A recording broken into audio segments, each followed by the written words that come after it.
मित्रांनो, आपण दिनांक 27 नोव्हेंबर रोजी टोकन यंत्राच्या सहाय्याने गहू पेरला होता. त्या गव्हाची उगण अतिशय छान प्रकारे टोकन यंत्राने केलेल्या गव्हाची लागवड अतिशय सुरेख असा या ठिकाणी गहू उगलेला आहे.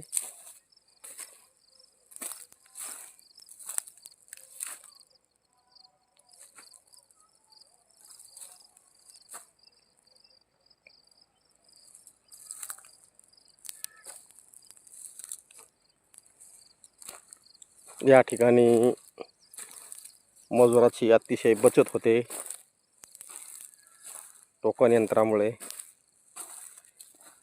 4 फुटावरती हा आपण गहू लागवड केलेला आहे.